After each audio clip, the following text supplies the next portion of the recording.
Today we're talking about picky eating or fussy eating. Fussy eating is more of a UK way of describing child eating. Picky eating, this is how we usually talk to parents in the US. I'm a registered dietitian in both countries, so I function in sort of both dimensions.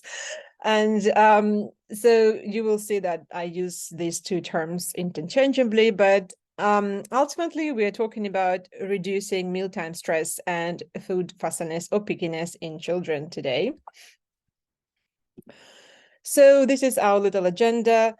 First, we'll talk about why this picky or fussy eating occurs. What are the reasons? Again, good way for those of you who have younger children to sort of get a bit of heads up, what's coming and why it will be coming your way, because it will. Then next, we'll look at, what is picky eating, the typical picky eating or the garden variety picky eating, we call it, versus real feeding issues that need clinical assessment diagnosis. We'll also dive into practical strategies for picky eating. So we'll have a lot of those, both like psychology related and mealtime strategy related.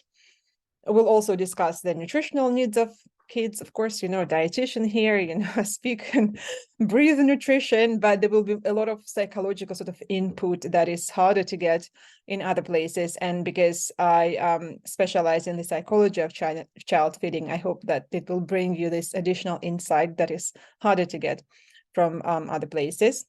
And then we'll talk about how we can remove the stress of child feeding from, and reduce our mental load a little bit as parents, because it's a lot, and I know it's a lot. So what is the approach that I will be talking about? This is the approach that we're using on the app, and this is the approach that I've been teaching for 13 years. Crazy. And it's called responsive feeding approach. It's research driven, approved, and recommended by major health organizations, and it's effective, simple, blame-free, judgment-free, child-led. It's focused on trusting the kids and knowing how we can feel more confident in doing exactly what they need and continuing to trust them and self-regulate. Nice to meet you. As I said, I am both US and UK credentialed. I went to university in the US, Columbia University, where I'm now teaching. I wrote books, and for the last 13 years, I've worked with families, brands, and government organizations, both in the UK and the US, basically just trying to make this feeding philosophy available to as many families as possible.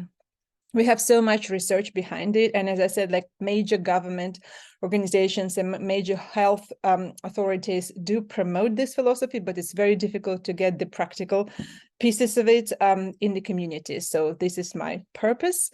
And I have 3 kids, 3 girls, but my 4th baby born a couple of years ago is the Easy Bites app. So we have a whole team of child feeding professionals. I'm very fortunate to have a team of other dietitians, feeding therapists, occupational therapists, speech language pathologists, and researchers on my side. And together we craft this content and the functionality behind this app, just to make it a little bit easier to help parents start utilizing those strategies that I will be talking about today. So let's get started. First of all, surprise, surprise. You know that feeding is stressful. There's some research that shows that an average parent spends of a non-picky eater, okay, if you don't have picky eaters, an average parent spends about 40 minutes a day just thinking about feeding. I'm not talking about cooking or grocery shopping or, planning anything. It's just thinking. And if you have a picky eater, I'm sure that goes, into the night. How many of us lay down in our beds in the middle of the night worrying about whether our kids are getting enough nutrition? I certainly did with my firstborn, and actually that's the reason why I became the pediatric dietitian. It's my second career, so my firstborn was an extremely difficult eater, so I definitely know how it feels. Another thing that is important to remember is that feeding our kids is a primal urge. It's an instinct. It's one of the primal parenting instincts that sort of comes out when children are born, and it continues throughout. This is the instinct that may urge us to force them to eat, because imagine our prehistoric ancestors who didn't know when the next meal was coming. If that child many, many years ago hasn't eaten this particular meal, there might be a starvation situation, from the next day. So it's really a mechanism that nature equipped us so that we worry about whether or not our kids eat. And it's difficult to stop worrying. That's why the psychology of feeding children is so, so important. But in the modern days, and I'm talking about, relatively wealthy societies where many of us live, prehistoric instincts may cause issues, because when we are in this stress and alert mode, due to those prehistoric instincts, we may end up compromising our connection with our children. I will talk more about connection and how it's fundamental to kids' ability to self-regulate and feeling inquisitive about eating. But for now, let's just remember that this primal fear and anxiety we feel may interfere with our feeding relationship with the child. Another thing that I'm sure we all experience, that parents, and usually moms, are judged for their children's eating behavior, left or right. And if nobody judges us, we judge ourselves really well. It's just if we go to Instagram or TikTok and see all these perfect meals and we think, oh, I wish my child eat that, and why they're not eating that, I might be doing something wrong. That's what we are doing. We're judging ourselves. There is actually a research term called mother blaming, where everything that goes wrong with the child is mother's fault. So it's an example of that. And of course, this mother blaming phenomenon, plus the harmful messaging that we see in social media about how children should eat in this perfect way, creates this child feeding storm where it affects us and it affects children as well.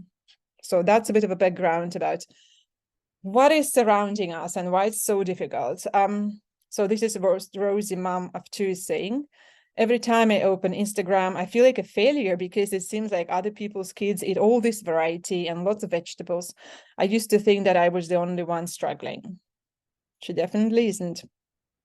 So let's look at the reasons behind picky or fussy eating, why it occurs. And I think it's important for both for those of you who have older kids and those of you who have younger babies, because with younger babies, you will understand what's coming and why it's coming. And with older kids, I hope you'll stop blaming yourselves for how your children are eating. So this is a fact. Kids' appetites reduce as they move out of the rapid growth phase of their first year. If they continued growing at the same rate, I don't know what kind of size that would be, by the time they hit 5 years of age, because their weight increases by about 200% in the first year versus only 20% in consecutive years. So their growth slows down and the appetite reflects that. So they just are not that hungry. What do we do when we're not hungry as adults, right? We usually only choose to eat things that we really, really like. We wouldn't eat things for any other purpose.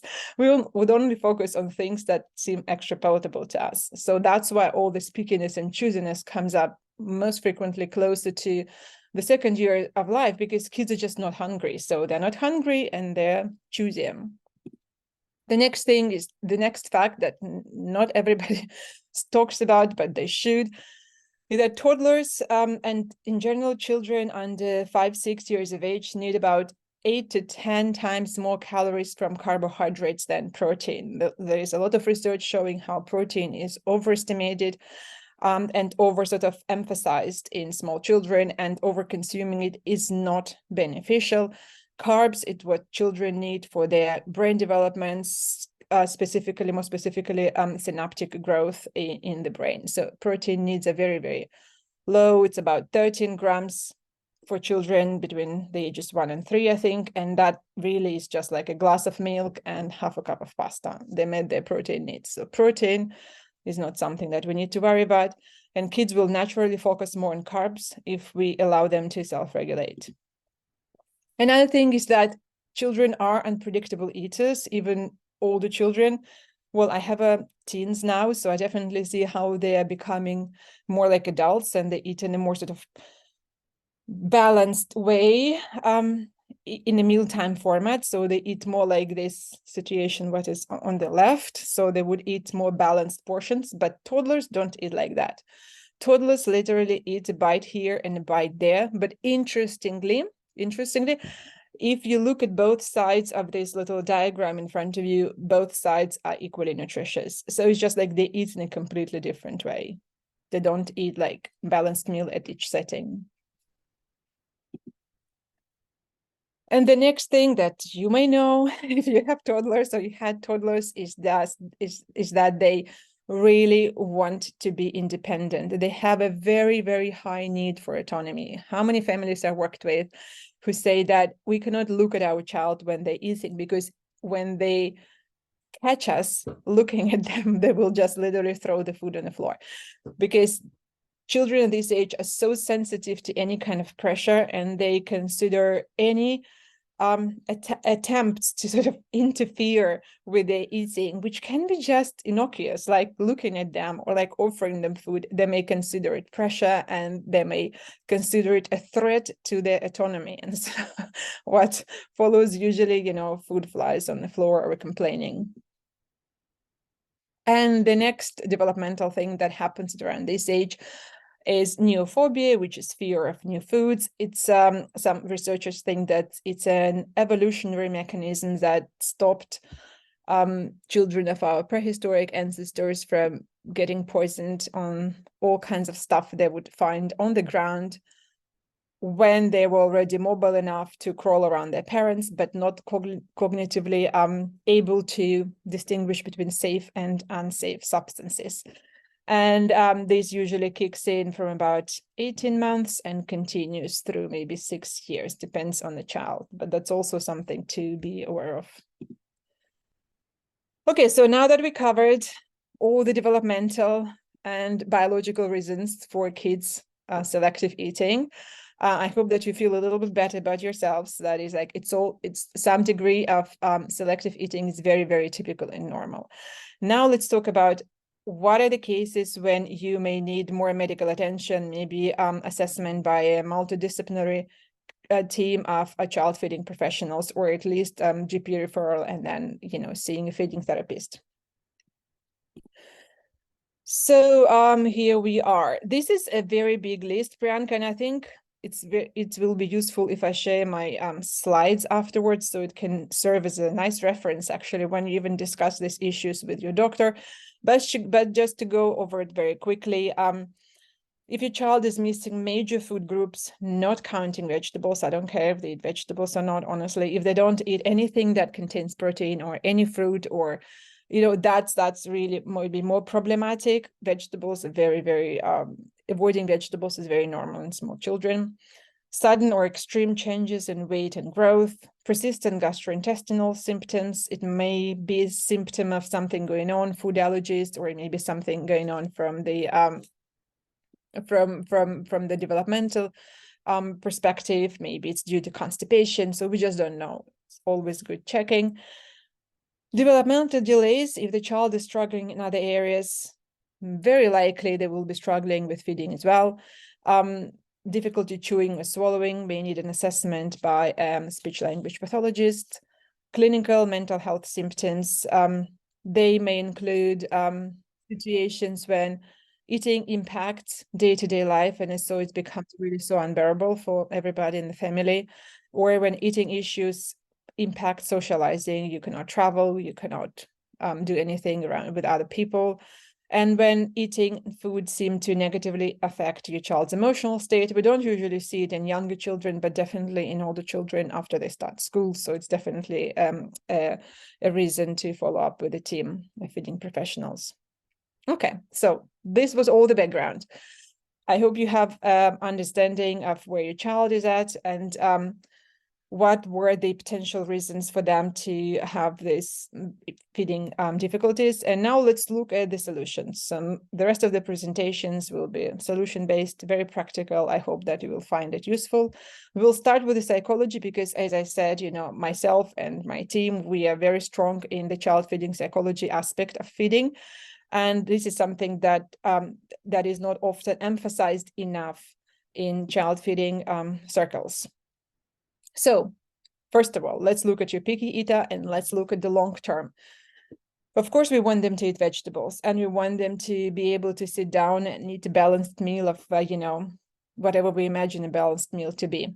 But the long-term goal is to raise a relaxed and confident eater who can self-motivate and try new foods. We don't want to be following our kids with spoons with a carrot puree until they're 25. We want them to want to expand their palate and to try more foods on their own. And that means that we want to raise a relaxed and confident eater.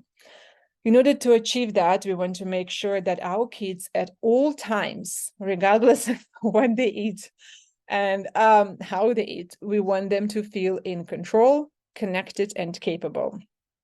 This philosophy and this approach is related to self-determination theory. I don't know if you heard about it, but it's about the intrinsic motivation to do things. This works beautifully with children in feeding environments, because eating is one of those things that is very difficult to force a child to do. And I'm sure even if they open their mouth, it doesn't mean that they're going to chew and swallow. So it's definitely up to them. And so the approach that we emphasize is something that helps to get them to the place where they want to do it by themselves. And that's the only way you can succeed with your fussy or picky eater.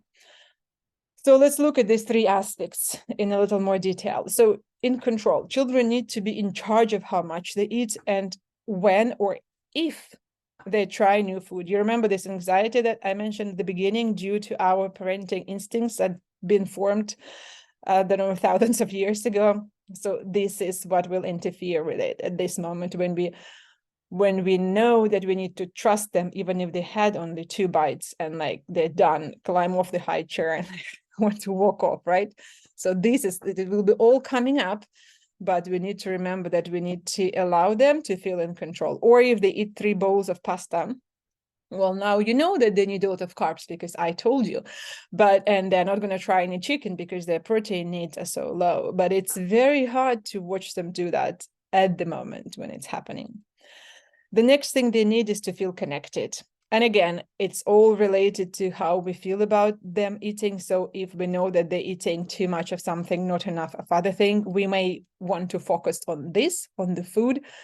But children need to know, they need to be certain that regardless of what they eat, our relationship with them will never be affected by what they decide to eat. And it goes along like our self-control at meal times and how we look at them, whether we look at them with a judgment or we just look them in the eye. When I started to work with parents many years ago, this was like revelation.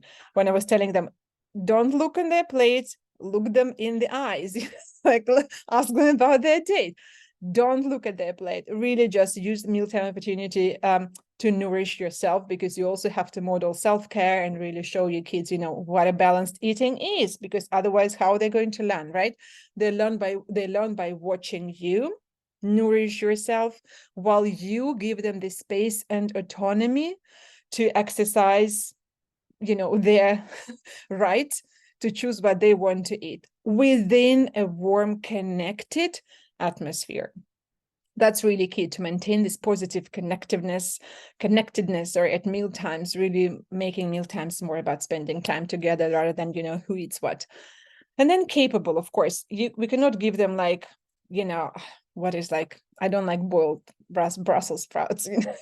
I eat most of the things, but we cannot give like me a bowl of boiled Brussels sprouts and like expect me to enjoy the food, because I'm going to find them disgusting. So being capable is really important. We want to help kids be capable by including at least 1 or 2 accepted foods in each meal. So even if we serve like chicken, mashed potato, and broccoli, if none of these foods is the accepted food, we'll need to add something else to that. It can be a little side dish, and we'll talk more about all these strategies, but there needs to be at least 1, 2 accepted foods included in a meal for each child. So that will help them to feel successful, because if there is accepted food that they can manage, it helps them to feel successful. Feeling successful contributes to feeling confident. Feeling confident contributes to willingness to explore. So all these things are interconnected. So can you do anything to help them try new food? Because this is the question that we get all the time. Yes, you can, by doing less. You can help them try new food by doing less at meal times, like avoid talking about food at meal times altogether. No reminders, no prompting, no food PR. Food PR is a term that means, this carrot is so good. It's like pretending it's not the little show for your child. This is food PR. No bribing with dessert. None of these things that we use to get them to eat. We can't do those anymore. We have to focus on eating our own meal and not paying attention to what they choose to eat. That's very hard, but it's almost like, and we'll share some exercises with you that will help, but it's like a psychological shift that needs to happen. And instead of talking about food, focus on chatting about other topics like friends, trips. So dinner table really needs to become the happiest place to be. It needs to be a place that is conducive to learning. You remember how schools were in Victorian times? They were not conducive to learning. Now schools are a happier place and kids learn. They like going to school, like learning, because it's a happy place where everybody feels like they fit in and they're conducive to learning. So meal times should be a little bit like that. So it should be more about connection and togetherness. Okay, so it's probably because of how we grew up. That's very interesting, this comment by Courtney, but it was really hard to stop talking about what my kids ate.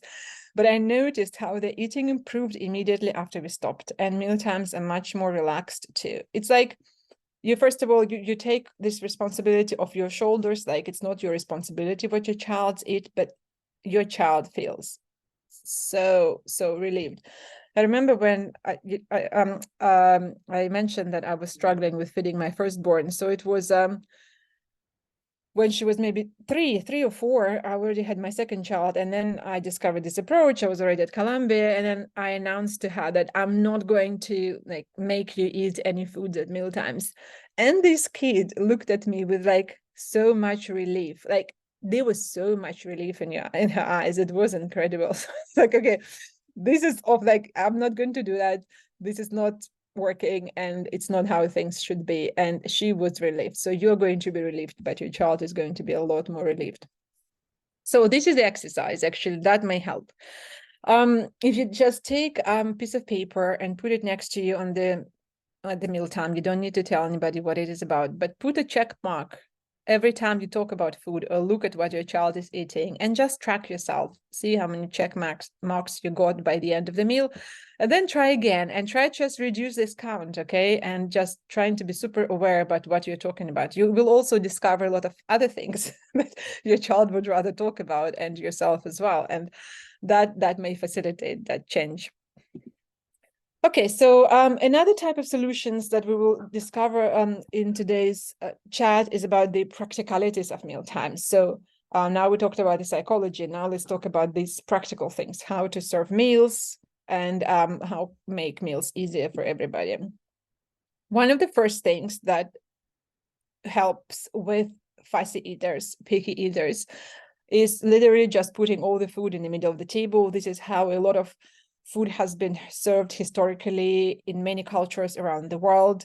So there's always some kind of plain starch, or if you think about it, all cultures around the world have a plain starch as part of a regular traditional communal meal, like rice in Asia, potatoes and wheat, North Europe, corn in Mexico. So there's always some kind of plain starch. And in addition to that, there's all the other things that you want to eat or, just planned for that meal. If you look at this picture, it looks very sort of random, but this is how meals can look, and it's not a big deal. They don't need to be those beautifully balanced and, like 2 vegetables, protein, carb. It's like leftovers, whatever, accepted food for one kid. I was feeding 3 of my children at some point, and one of them was entering the picky eating phase. One of them was vegetarian, and another one was like sensitive to certain smells. And I still managed to, and I'm a very adventurous eater. Like I would eat anything except boiled Brussels sprouts. And I managed to serve the same meal to my family for 15 years. 15 years, one meal for everybody. And the only way I managed to do that is thanks to this approach where you just like add things like small plates, leftovers, chopping boards. We use things in chopping boards all the time. So literally just put it in the middle of the table. And then you give your child a plate and let them choose what they want on their plate. And when you have toddlers under 2, you can serve food on their plate, but also like watch out, because as their autonomy starts picking up, they may not want you to put anything on their plate. They may want to do it themselves. Just yesterday, I shared a video on Instagram of one of our team members and whose 2-year-old couldn't use utensils yet, but she wanted to serve the food on her plate. So she was like grabbing it with a spoon, with a hand, sorry. And the mom was like, use tongs. But like she couldn't use tongs. She was 2. And so there may be these messy moments as they transition to learning how to use utensils. So you may help them. But from about 2, they should be able to just like put the food on their own plate. Okay, moving on. Let's think about the positive changes that we can do at mealtimes to help them feel relaxed and connected, especially if you're just like emerging from years of unpleasant mealtimes and pressure and kids complaining and just like negativity at mealtimes. Think about positive things you can do. Like maybe you can do like candlelit dinner. Well, maybe not for small children, but you know what I mean? Like fun placemats, maybe like new utensils, maybe like fun bowls, something that will make it just like, oh, interesting. Or in some families I worked with, we would like recommend them that they have picnics on the floor, because the kids were associating dinner table with pressure and negative emotions, and they wouldn't even come and sit in a high chair. So they would switch like picnics on the floor, or like in the summer picnics in the garden, and that helped them to slightly just disconnect from the previous experiences and then embrace the new way of doing things, to break the sort of the routine. Now, yes, there will be complaints because you're not allowed to give them alternatives. So you do you do try to be considerate by including the accepted foods to the best of your ability, because kids are not unpredictable, and what they accepted yesterday, they may not want to accept today. But if you know that they're physically capable of eating this food and they ate it 2 days ago and you included it in the meal and they're not eating the meal, it doesn't mean that you need to get up and like whip up something else. You don't have to, because this is catering and it sends the wrong message. It will make situation harder moving forward. So try to include 2 or 3 accepted foods. I don't care. You can include 7 accepted foods, but don't get up and bring alternatives to the table, because this pattern will be further and further entrenched, and it will be really hard to change that moving forward. So I always recommend adding more, especially at the beginning, and like centering meals mostly around accepted food. Include something interesting for yourself, like if your child likes pizza, you can like serve pizza 3 nights a week, and then include an interesting salad for yourself, so you don't like you don't get fed up of pizza. But if it's easier to focus on mostly accepted foods at the beginning, do that. Moving forward, never suggest alternatives. Not like, oh, you don't like this, let me go grab some yogurt. No, you need to bring the yogurt to the table, so it's on the table. If you think that this accepted food might be hit or miss today, because you're like, you know your child better than I do, bring it to the table, because getting up and reaching for an alternative is just, it's very hard to break this pattern moving forward. Now, this exercise is super helpful. It's called the accepted list. So sometimes I work with parents and they say, oh, my child doesn't eat anything. It's like they don't eat anything. And then we start putting together a list of accepted foods broken down into food groups. I'll show you how to do it. And then they have this list of accepted foods and they can put it in the fridge, or they have it on a piece of paper. And then, you know, it's easy to get inspiration for like what to include or what to make for snack or what to pack into lunchbox when you have all these foods in front of you. Even if your child eats 15, 20, just put them in front of you, so it's all visually very accessible. Again, accepted foods don't need to be the star of the meal. They can be just little side dishes. It really doesn't matter. Don't make them like, that's your food, that's my food. They need to be all part of the meal. And you shouldn't be limiting the amount of accepted foods they want to eat. So it's like they want 4 bowls of pasta, it's going to be 4 bowls of pasta. Yeah, nutritional needs we'll talk about in a minute, but overall, the strategy we use is not to try to assess their nutritional needs or how they meet their nutritional needs over the course of a meal or even a day or even 2 days. We as dietitians, we usually look at a week. I want to see a week of what your child is eating, and then I will be able to estimate. So nutritional needs are more of a long-term goal.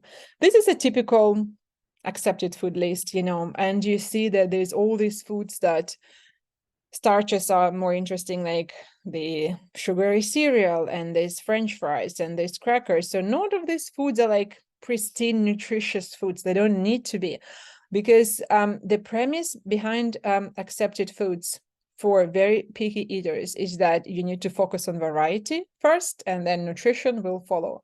So it's really about rotating things all the time, not serving the same things. You see, there's a lot of variety you can put together. Your child doesn't need to have protein, starch, fruit, and vegetable at each meal. It's really fine if they only want to eat starches. For lunch, they have maybe like a glass of milk. At dinner, that will be their protein.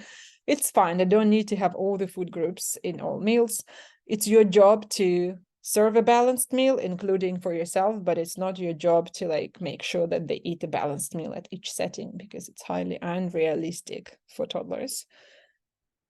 Okay, and vegetables, as I said, they are quite often not the priority at this age, and they're nutritionally actually not not a nutritional priority for children, because they're low in carbs usually, and they don't have enough calories. So for small children, vegetables are not a nutritional priority. Okay, well, this one is difficult with toddlers, because we do want them to not graze and eat about 2 to 3 hours. Eat every 2 to 3 hours. If your child is 11, 12 months old and you're still breastfeeding, try to maintain this routine that, they get some nourishment every 2 to 3 hours. And if you stick to that, it will be easier to switch from breastfeeding to only solid meals, because you will be already in the same routine. For a 4-year-old, you can already make them wait for like 3 hours between eating opportunities.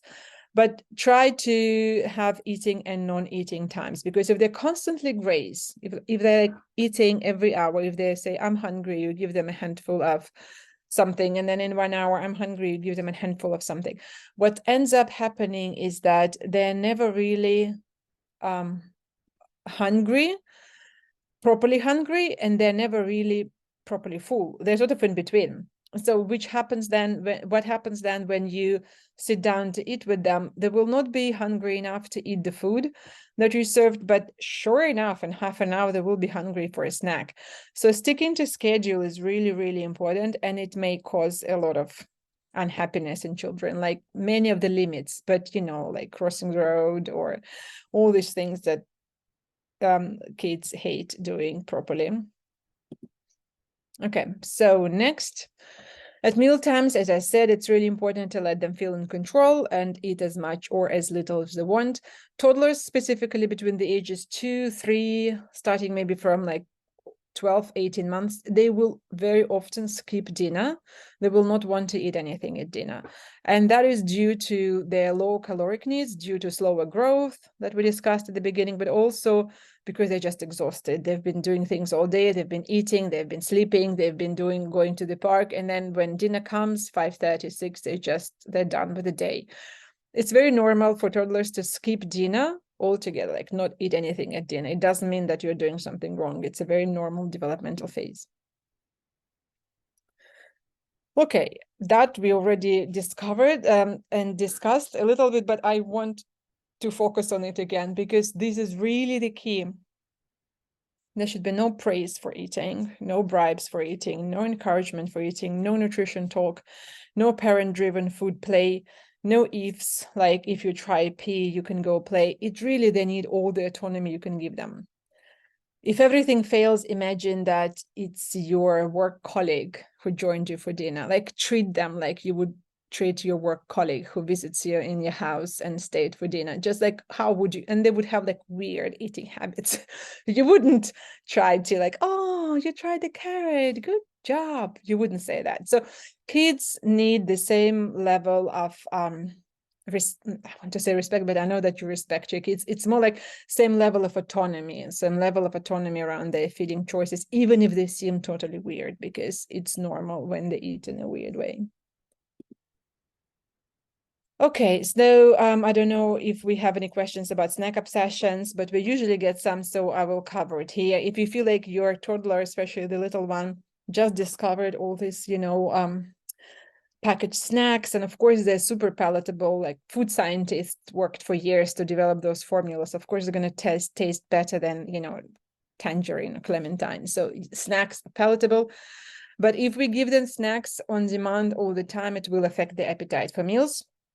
So we do want to limit that and stick to eating opportunities depending on your child, every 2 to 3 hours or every 3 to 4 hours for all the children. And think of snacks as mini meals. Like, I'll show you some examples now. So instead of like just giving them a package of something, think about it as a mini meal. So there's okay, that's the next slide. So there's less of a distinction, less of a difference between a snack and a meal, because what happens often is that a meal is this balanced food that we serve in a plate and it has all the food groups, and snack is just something fun in a packet with like cartoon characters. And of course they want the snacks because it's a lot more fun. They can walk around eating it. It's palatable, as I said, and then the food is like boring. You have to sit down and then parents keep reminding you to eat that. Very different experience. So try to bridge it. I'll share a few examples with you on how to do it, but first let's just create little mix and match list for snacks. If you literally just write out all the foods that your child usually eats in general, you can easily combine them into mini meals by mixing and matching them. So it will be the same list of accepted foods as we discussed. We'll just create snacking opportunities out of them using the same rules. So each snack has to include 1 to 2 accepted foods, at least 1 to 2 accepted foods, and in addition to that, new or less liked foods. It doesn't need to be just familiar foods. They need a variety of textures, tastes, food groups, so snacks are a great opportunity to expose them to that.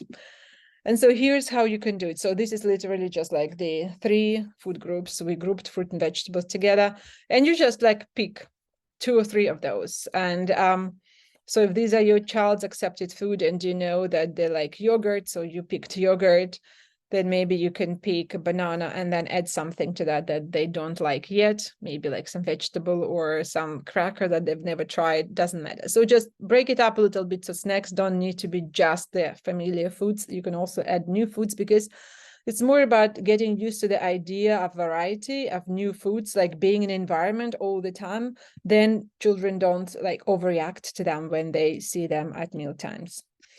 And this is the more practical way of doing that. For example, if this is the crackers that your child likes, serve them outside of the package, serve them on their plate, include some other food groups.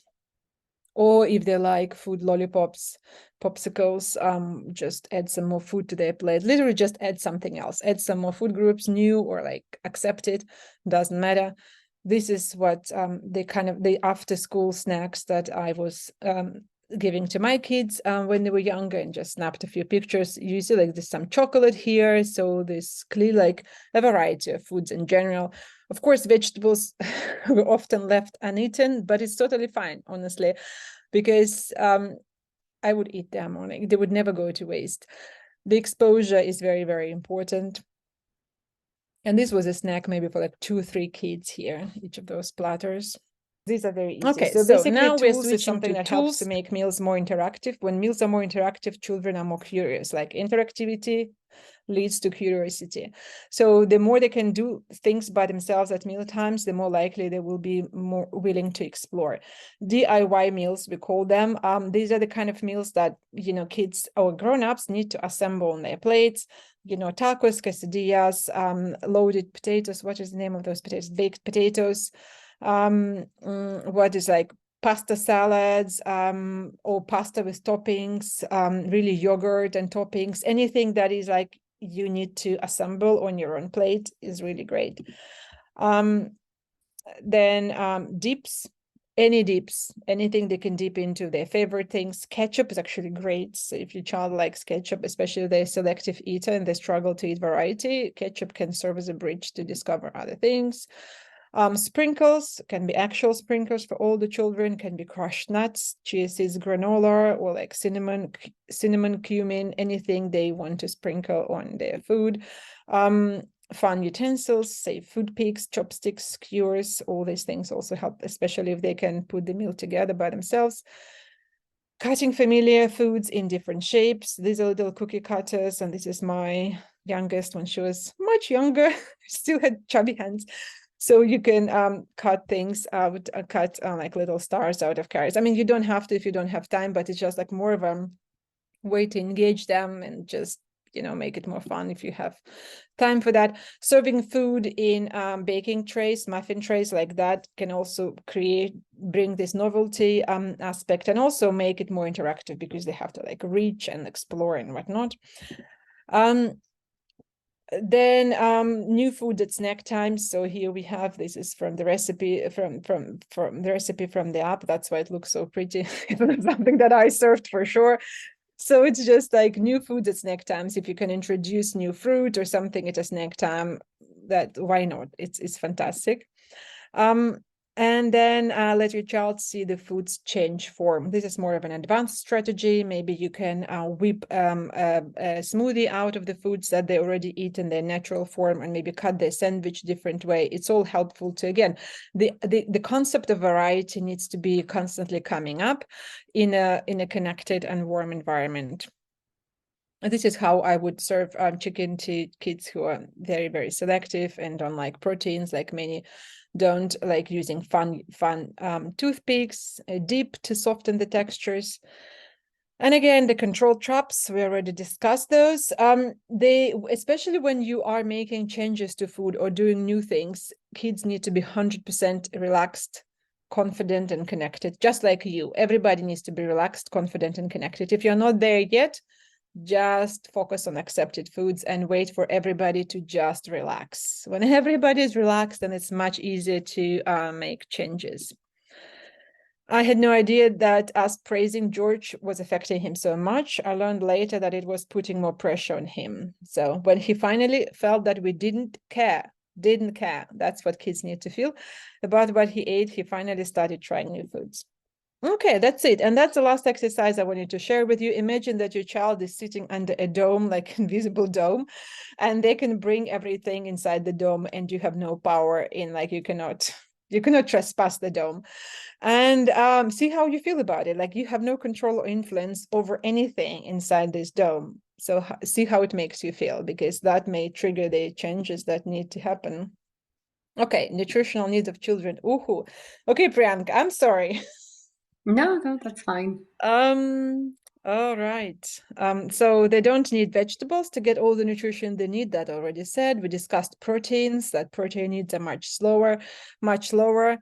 Most picky eaters are not worryingly low on micro or macronutrients, and they don't need a super varied diet. So basically, the trust-based and no-pressure child feeding approach that I shared helps children to avoid nutritional deficiencies. That's what research says. And growth is rarely a problem unless your doctor is concerned. This is something you will see in your slides. And this is something like a little formula that helps you to make sure that your child gets enough nutrition. I'm not going to go over it. It's pretty self-explanatory. And of course, reducing the stress. We want to believe that the way kids eat is not a sign of bad behavior, and it's not a sign of bad parenting. It's none of those things. It's just a combination of developmental stuff, biological stuff, and maybe too much pressure at meal times. That's the most often reason. That's the reason we see the most often. So the goal is not to get them to eat the food on demand and like eat all the foods in the vicinity. The goal is to help our kids to choose to try the food by themselves. And so we're setting this foundation for them to want to choose the food to try. That's it. That we already discussed. That we already covered. I will leave you with this in the slides, because these are the signs that your strategy is working. None of those none of those entries here talk about your child eating the food, but these are all the things that you will see before they actually eat the food. So all the positive things of the positive signs of the positive changes. That's it. Woohoo!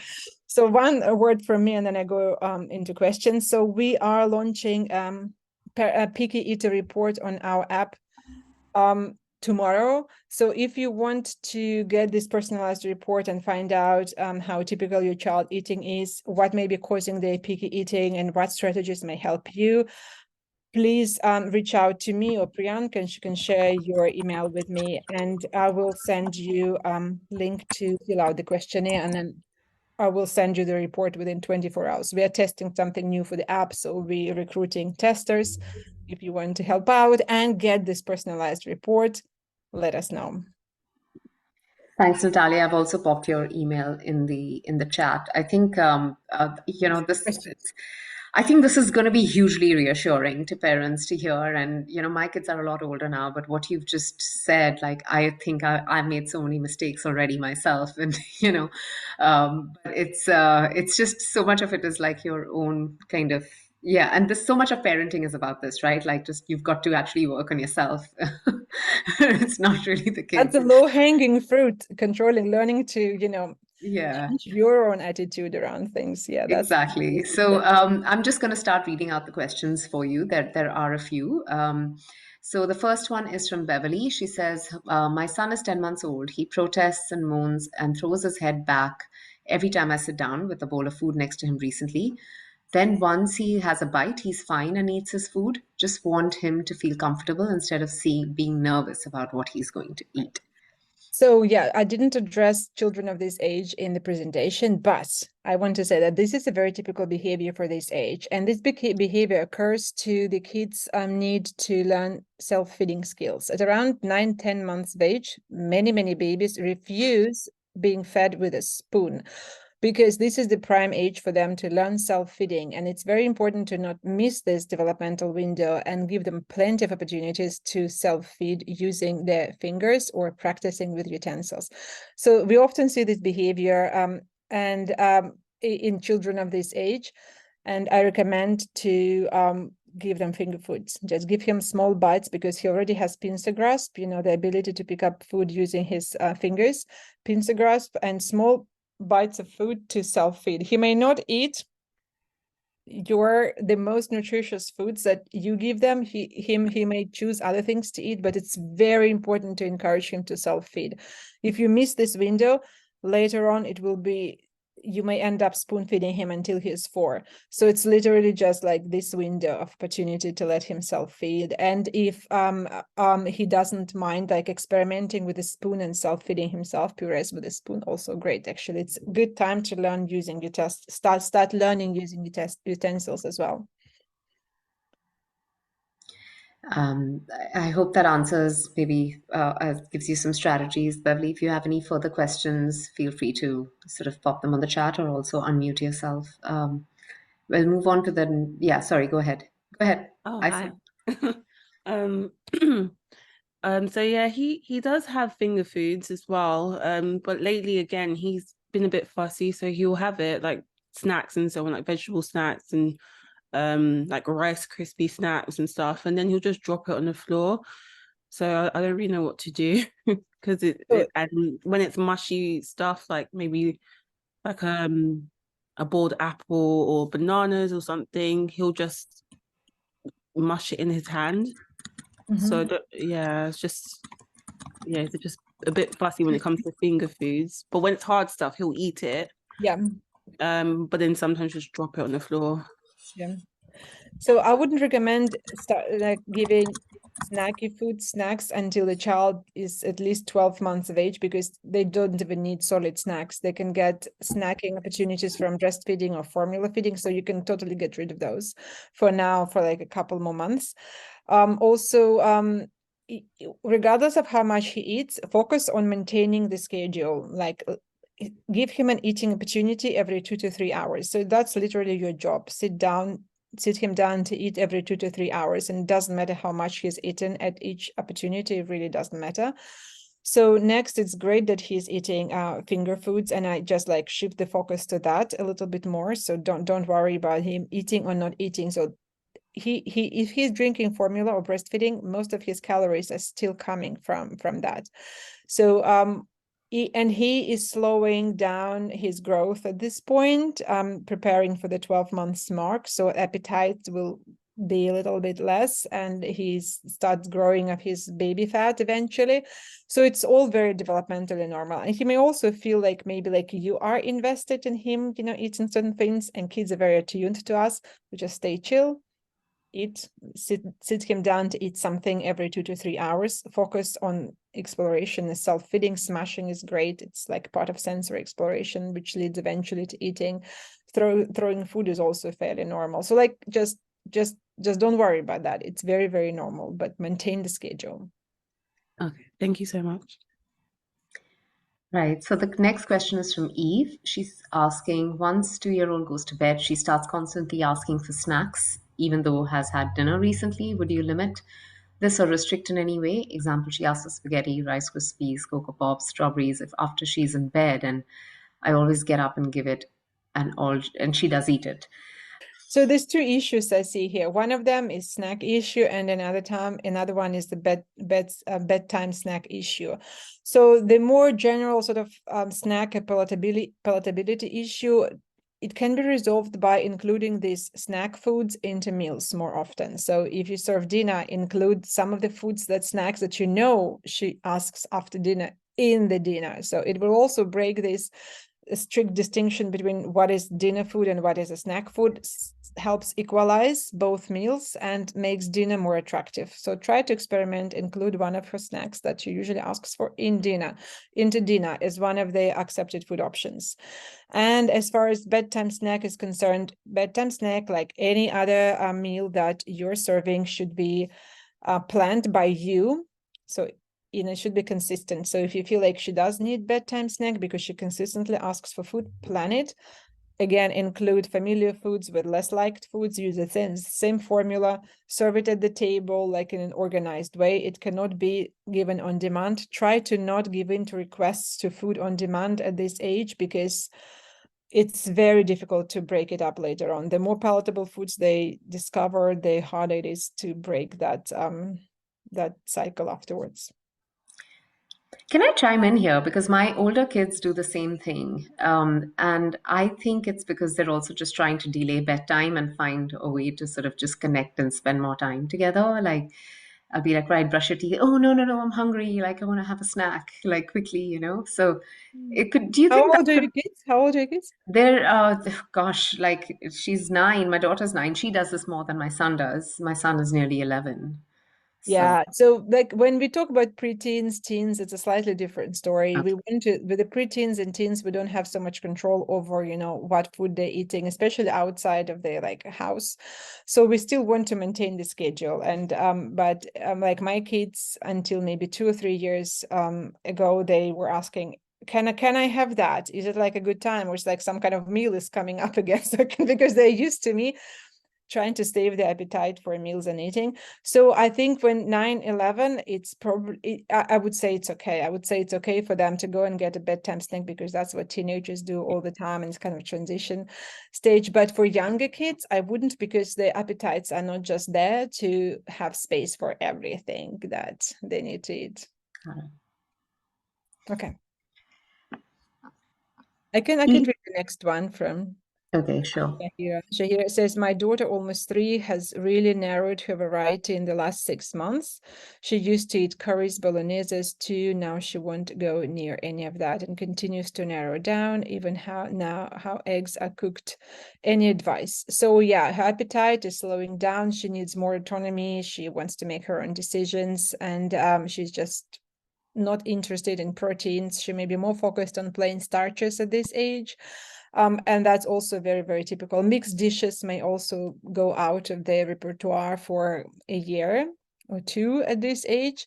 And yeah, family meals will save the day. If you serve meals deconstructed family style, as I showed you, so that she keeps getting exposure to all the foods, she will come around. but it's very normal, especially eggs. Again, they're low protein needs, and eggs have a funny texture. And there's another thing about animal proteins that I read recently, some research on how they are more likely to trigger disgust response in toddlers, specifically because it was also historically one of those foods that was more likely to trigger food poisoning in prehistoric toddlers. So nature equipped them with this disgust response to cooked animal proteins at toddlerhood, so that they are safe, which drives us crazy, of course, but it's normal for kids to go off a lot of foods. No pressure, family meals. It will be a bumpy ride for a little bit, but then you will come out on the other side. Okay, are you okay with me reading the questions, Priyanka? You wanna, yeah? We have a 17-month-old and he always cries for milk in the morning. At what age do you recommend we move off formula milk, and what can be done to manage this? Okay, they can have cow's milk. Yeah, they can have cow's milk from 12 months, or if you don't use cow's milk, it can be soy milk or pea protein milk, because they're nutritionally more similar to cow's milk. It's totally fine for them to keep drinking a glass of milk in the morning when they wake up. I don't see a problem with that, especially if it's a bottle, it's a different thing. We want them to be weaned off bottles by 18, 24 months. So we want to start working on that at around your child's age, to sort of wean them off bottle and to open cups. So if that's something you haven't done, I encourage you to do that, but there's no problem with drinking milk in the morning. You don't need to spend money on formula at this age. All the toddler formulas are just a marketing trick.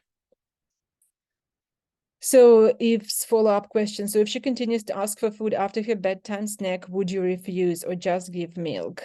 Yes, trying to delay bedtime. Yeah, who wants to go to bed? So boring. So, okay. So if she always asks for bedtime snacks, and you think it's because she's hungry, then I would institute a scheduled bedtime snack with a variety of accepted and new/unfamiliar foods, just maintaining the same formula. If you think that she's asking for bedtime snack because she wants a particular food that she may not have access to during the day, or access in insufficient amounts, I would include it with dinner, get it out of the way so everybody had what they wanted, and just like off you go to bed. Because the appetite at dinner is usually quite low, so it's okay if they eat the snack, especially if they're going to eat it later anyway. So you know what I mean? So you save yourself trouble, and then you help to elevate the status of dinner in their eyes, because how cool, I had my snack at dinner. Okay, I hope that helped, but I'm happy to answer follow-up questions. Is it okay to give milk on demand? No, I wouldn't recommend, because milk is super filling. Glass of milk is a caloric nutritional equivalent of 2 eggs. So you don't want to give your child 2 eggs every 2 hours. They're not going to be eating any like meal that you prepared. On schedule, milk should be served alongside scheduled meals and snacks, or snacks. For a 17-month-old, it's every maybe 2.5, 3 hours. So milk should be included or served separately as a standalone snack, I would imagine. So but not in between. It really affects appetite, and they shouldn't be drinking more than 2.5 cups. So in it's like 400 something milligrams in UK terms.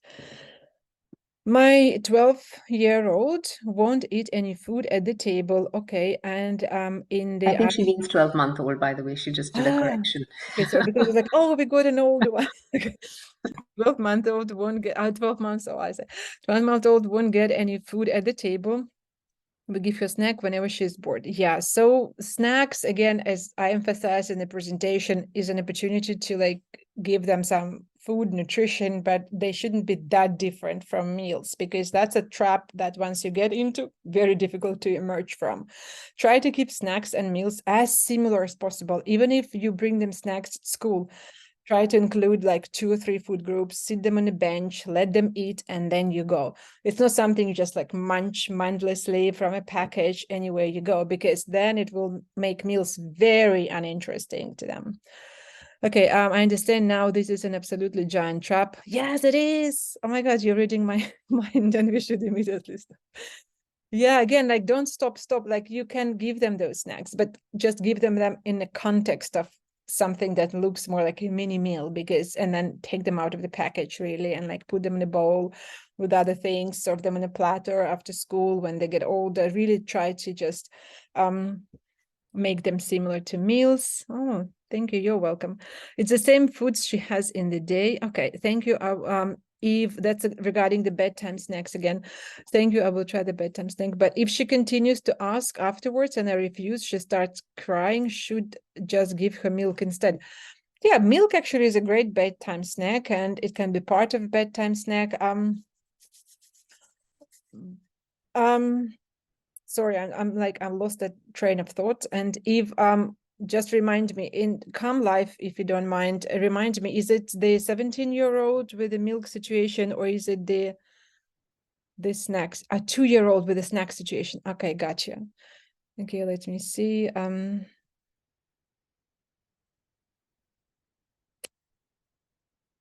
Okay, so as I said, if you think that she's hungry, yeah, you can give her a bedtime snack. If you think that if she's not getting enough food, you include it with the dinner. If she still cries after you included the food with the dinner and she asks for a snack, yeah, just give a snack. Maybe it doesn't need that particular food, because then you may be catering. You can include maybe some other food, but don't because if she asks for a specific food, it's very likely that she just wants this specific food.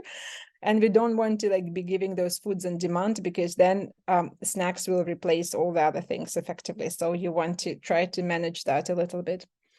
She eats it, so she must be hungry. No, we don't always eat when we're hungry. That's the thing, imagine yourself in a restaurant and you had a 3-course meal, and then they bring the dessert menu and everybody's like, oh, we are so full, but yeah, let's share one. You're not eating because you're hungry. So same thing. It doesn't mean that they're hungry. So don't think that you're starving her.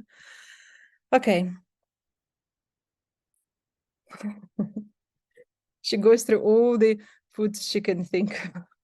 Yeah, so don't put this responsibility on her thinking what she wants to eat. Just serve her something that includes 1 or 2 foods that she usually accepts, and don't put this responsibility on her, I want this or I want that. Kids rarely know what they want before they see it, or even after they see it in front of them. They decide often after they started eating. So don't make her decide. You make the decisions. And once she understands that you make the decisions, but you ultimately are, you're kindly taking her abilities and preferences into account, it will help to establish an easier dynamics. It's hard because if I refuse, yeah. So I mean, if she do the snack, don't be so hard on yourself. Do the snack, but don't just give her exactly what she wants in the moment. I think it's important to just maintain some level of control around those things. Wow, Yeah, that's great. I hope it helps. But again, and also if you want to, I'm happy to respond to some questions via email as well. If you feel like you're stuck, and because I'm talking to parents on email and social media from morning till night. So I don't mind if you send me an email and ask me a question about your child's eating. It's been really insightful, I think, Natalia, this whole session, and really reassuring. Like I've said that before.